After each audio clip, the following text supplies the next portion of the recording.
Nshuti mukundwa, woho ukunda kwiga ibi byigisho biyobora abakuze kwiga Bibiliya, nishimiye kongera kubana nawe muri aka kanya ubwo tujye kwigana ijambo ry'Imana kuri uyu munsi wa none. Izina ry'Umwami wacu rihabwe icyubahiro. Insanganyamatsiko turi kurebera hamwe muri iki cyumweru iragira iti: kwigisha abigishwa, umugabane wa mbere. Kwigisha abigishwa, umugabane wa mbere, niyo nsanganyamatsiko y'iki cyumweru. Aho icyigisho cy'iki gihembwe turi kwigira hamwe ni igitabo cya Mariko.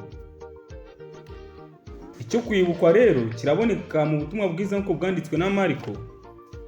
Igice cyaho ni cya 8 umurongo wa 34. Hagira hati: ahamagara abantu n'abigishwa be, arababwira ati: umuntu nashaka kunkurikira niyiyange, yikorere umusaraba we ankurikire. Reka ngusabe kugira ngo dutangire iki cyigisho cy'uyu munsi wa none, tubanze dusenge Imana. Data wa twese uri mu ijuru, ndagushimye ndaguhimbaje, uhabwe icyubahiro. Abana bawe tujye kongera kwiga ijambo ryawe kuri uyu munsi wa none. Turakwinginze kugira ngo ubane natwe muri aka kanya, ubuntu bwawe aba ari gukomeza kubana natwe. Nibyo dusabiye ubuntu mu izina rya Yesu Kristo umwami wacu, amen. Ingingo y'uyu munsi iravuga ngo kureba neza. Reka dusome muri Mariko igice cya 8 umurongo wa 22 tugeze wa 30. Mbese ni kubera iki byasabye Yesu gukora ku muntu wari ufite ubumuga bwo kutabona inshuro ebyiri kugira ngo akire?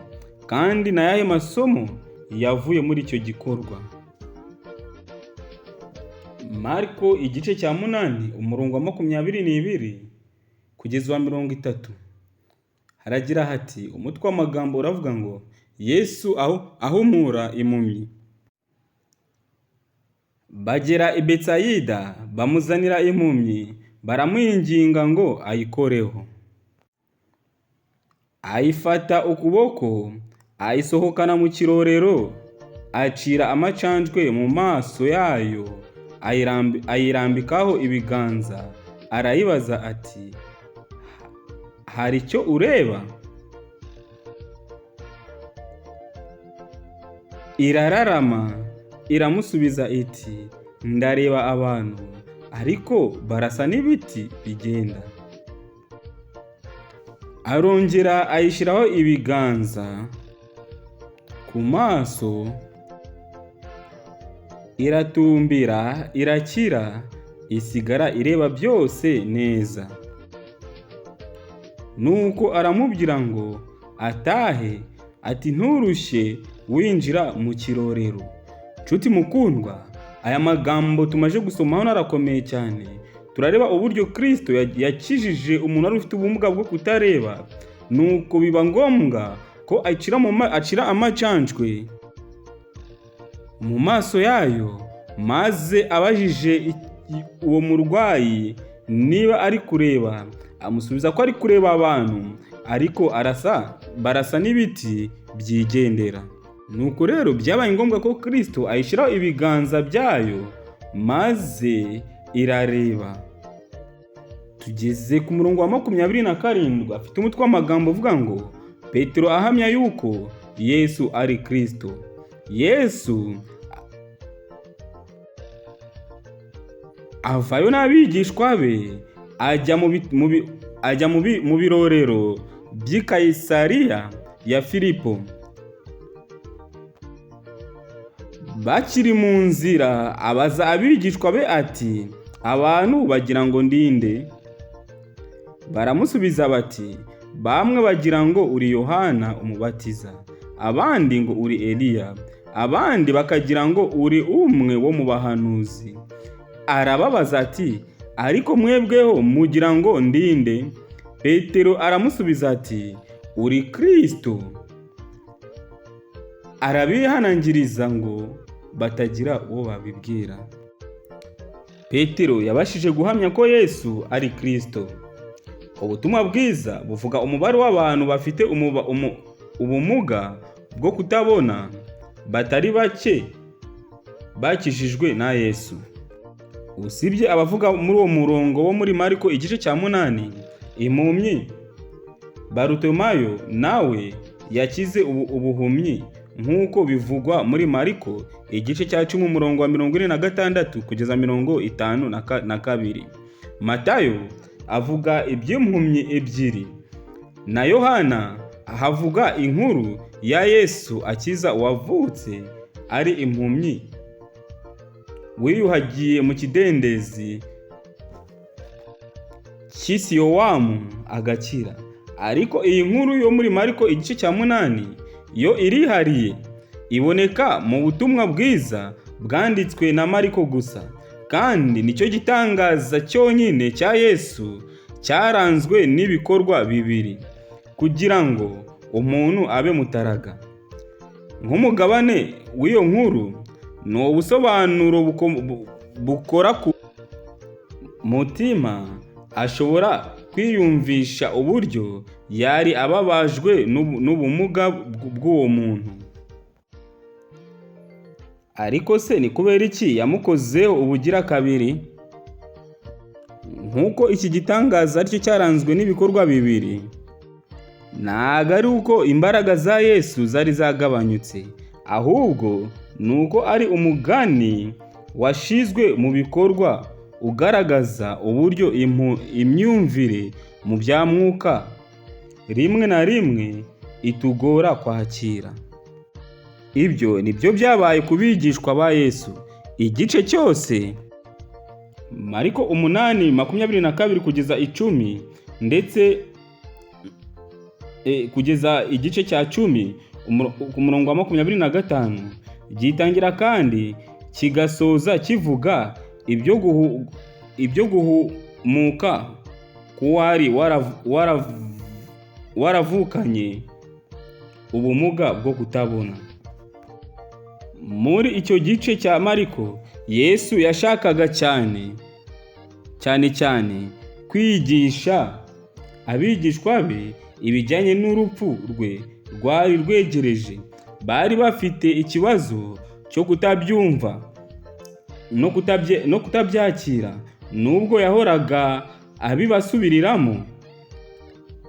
Guhumuka k'uwo muntu kwahindutse imfashanyigisho yo gusobanukirwa umurimo wo guhindura abandi abigishwa.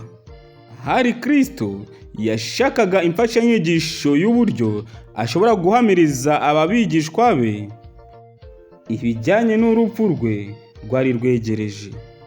Kandi inshuti mukundwa, guhumuka k'uyu muntu kwahindutse imfashanyigisho yo gusobanurira uwo murimo wo guhindura abandi abigishwa.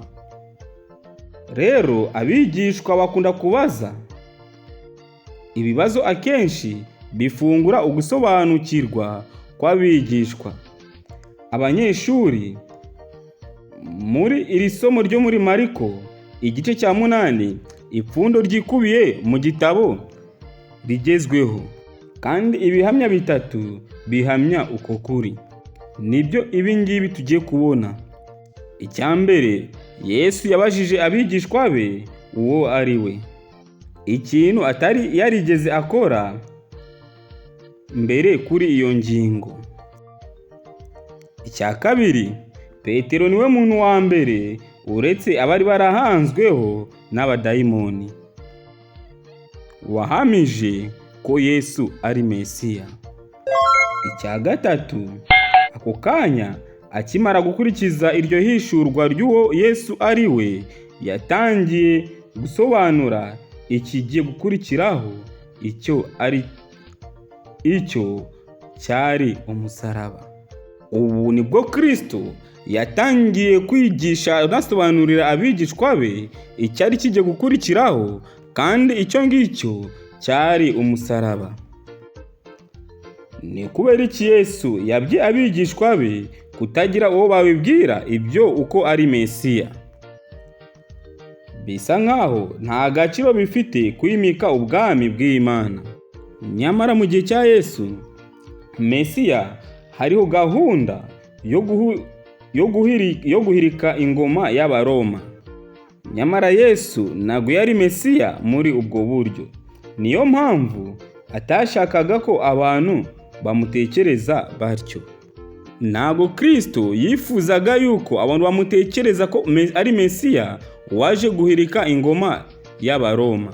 Yifuzaga ko abantu bamumenya nka Kristo nka Mesiya waje gupfira abantu, kubabera igitambo kizima ku musaraba i Karuvari. Niyo mpamvu rero byari ingenzi cyane ku bigishwa ba Yesu gusobanukirwa na Yesu ndetse n'icyari cyazanye Yesu, kuruta uko bakomezaga kumureba mu ishusho y'uwari waje gusimbura, aje no guhirika ingoma y'Abaroma.